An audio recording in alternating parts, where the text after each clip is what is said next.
Assalamualaikum warahmatullahi wabarakatuh. Di sini saya Askan Ruzakia dari Program Studi Hukum Pidana Islam Fakultas Syariah. Tujuan saya membuat video ini untuk memenuhi tugas ulangan tengah semester atau ujian tengah semester saya yang berisi tentang membaca Al-Quran disertai dengan terjemahannya. Kemudian nanti akan ada sedikit ulasan ilmiah dan juga renungan personal yang akan saya paparkan agar dapat mengerti tentang arti yang saya sampaikan nanti. Untuk itu akan ada 3 ayat yang akan saya bacakan. Yang pertama dari Quran Surat Al-Baqarah ayat ke-26. Yang kedua ada Quran Surat Al-Baqarah ayat 260. Dan yang terakhir ada Quran Surat Al-Imran ayat ke-7.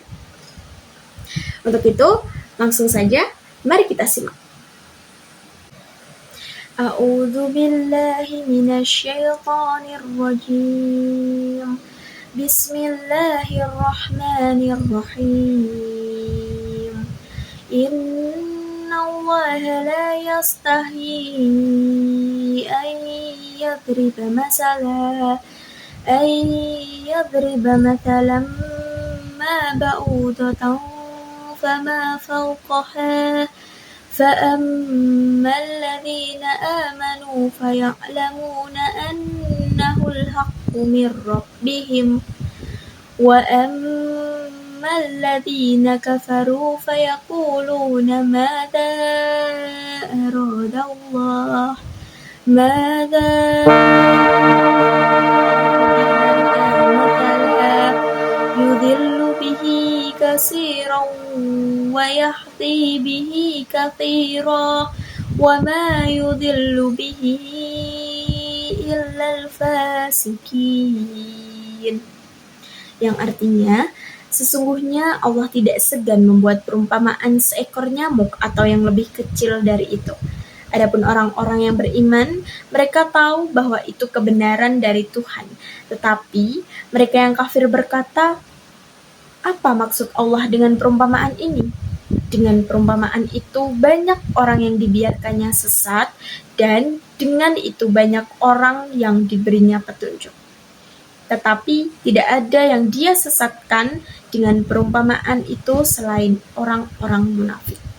Jadi di arti ini saya melihat ada tiga golongan orang yang dimana masing-masingnya memiliki sebuah perspektif yang berbeda. Yang pertama yaitu dari orang yang beriman. Di sini dijelaskan bahwa mereka lebih percaya dari firman Allah walaupun perumpamaan yang diberikan Allah itu hanya seekor nyamuk. Karena mereka paham tentang arti dari perumpamaan dan orang beriman itu pasti akan berusaha untuk memahami kandungannya serta memperdalam ilmu untuk meningkatkan iman mereka. Sedangkan yang kedua yaitu dari orang yang kafir, mereka akan menyikapi perumpamaan itu dengan sikap yang ingkar gitu dan tidak percaya dengan adanya kebenaran yang sudah diberikan oleh Allah. Maka orang kafir tersebut akan terus-terusan berada di jalan yang sesat atau jalan yang tidak lurus seperti itu. Ada kesimpulan yang saya dapatkan yakni Allah yang tidak malu gitu untuk membuat sebuah perumpamaan bahkan dari makhluknya yang tergolong kecil gitu yaitu seekor nyamuk. Maka dari orang-orang yang beriman mereka akan percaya karena itu firman Tuhannya seperti itu, teman-teman. A'udzu billahi minasy syaithanir rajim. Bismillahirrahmanirrahim. Wa idz qala Ibrahim rabbi arini kayfa tuhyil mauta qala awalam tu'min قال بلى ولكن ليطمئن قلبي قال فخذ أربعة من الطير فصرهن إليك ثم اجعل على كل جبل منهن جزءا ثم ادعهن يأتينك سعيا wa'lam annallaha azizun hakim. yang artinya, dan ingatlah ketika Ibrahim berkata, Tuhanku, perlihatkanlah kepadaku bagaimana engkau menghidupkan orang mati. Allah berfirman, belum percayakah engkau? Dia Ibrahim menjawab, aku percaya, tetapi agar hatiku tenang atau mantap. Dia Allah berfirman, kalau begitu, ambillah 4 ekor burung, lalu cincanglah olehmu, kemudian letakkan di atas masing-masing bukit satu bagian. Kemudian, panggillah mereka. Niscaya mereka datang kepadamu dengan segera. Ketahuilah bahwa Allah Maha Perkasa, Maha Bijaksana. Di sini saya membaca bahwa Nabi Ibrahim ini sebenarnya sudah percaya gitu kalau Allah itu bisa menghidupkan orang yang meninggal gitu, atau orang yang sudah mati. Tapi agar Nabi Ibrahim bisa lebih mantap, lebih bisa yakin gitu, beliau bertanya, bagaimana caranya engkau bisa menghidupkan orang yang sudah mati itu? Maka Allah tidak menjawab melalui firman ataupun kata-katanya gitu, tapi Allah membuktikan melalui sebuah praktek yang dimana dia perintahkan Nabi Ibrahim untuk membunuhlah 4 ekor burung, kemudian disuruh meletakkan ke bukit yang berbeda, di mana bagian-bagian burung itu saat Nabi Ibrahim panggil sudah bersatu kembali, yang dimana diartikan hidup lagi gitu ya.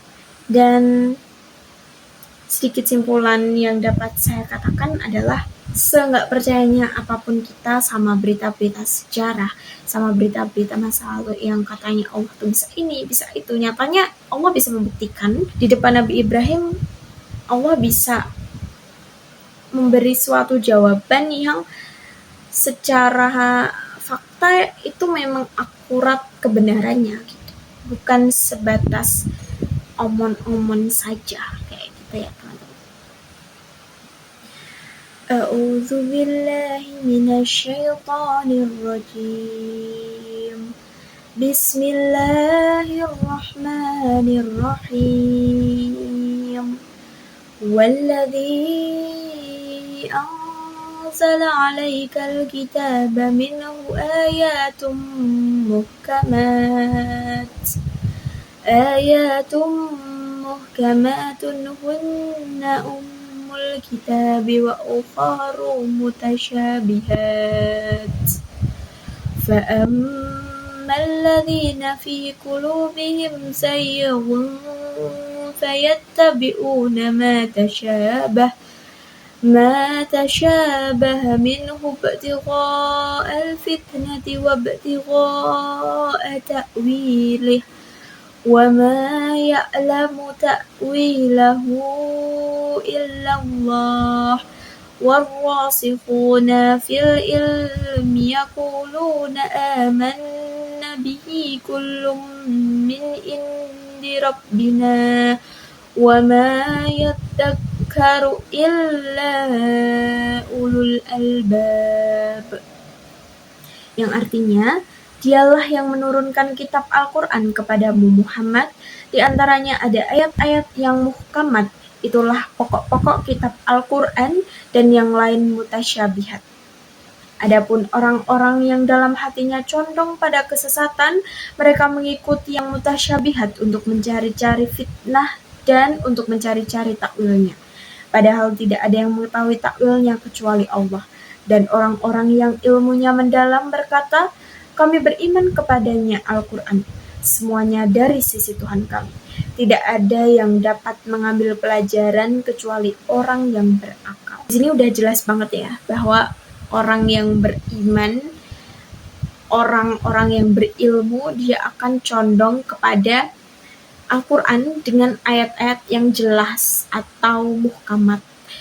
Tapi kalau orang-orang yang mereka hatinya sudah condong pada kesesatan, pada rusaknya dunia ini, mereka akan lebih condong ke mutasyabihat, karena ya untuk menyebarkan sebuah fitnah kemudian mencari-cari takwil itu kan lebih gampang apabila mereka percaya pada ayat-ayat yang samar gitu atau tidak jelas. Nah, kalau di sini sebenarnya banyak kesimpulan yang didapat, tapi entah kenapa saya berpikir kalau salah satu mukjizat terbesar dari Nabi Muhammad, yaitu Al-Quran itu, ilmu yang ada dalam Al-Quran itu sangat luas. Makanya perlu sekali adanya suatu penelitian yang benar-benar detail gitu untuk kita mengerti bahwa oh, Al-Quran tuh ternyata sedalam ini ilmunya gitu. Dan gak semua yang dari Al-Quran itu ternyata mudah untuk dipahami ya, apalagi untuk orang-orang yang masih awam seperti saya. Pada dasarnya orang yang berilmu memang dibutuhkan dalam mengkaji Al-Quran agar tidak ada sebuah kesalahan dalam pemaknaan setiap ayat dan artinya. Seperti itu. Baik, mungkin itu yang dapat saya sampaikan dalam video kali ini. Saya ucapkan mohon maaf sebesar-besarnya apabila dalam saya menyampaikan masih banyak sekali kesalahan dan kekurangan kata. Saya ucapkan juga terima kasih kepada teman-teman karena sudah mau menyimak video ini sampai akhir. Intinya tetap semangat, jangan pernah lelah untuk selalu mengkaji ilmu Al-Quran. Sekian dari saya. Wassalamualaikum warahmatullahi wabarakatuh.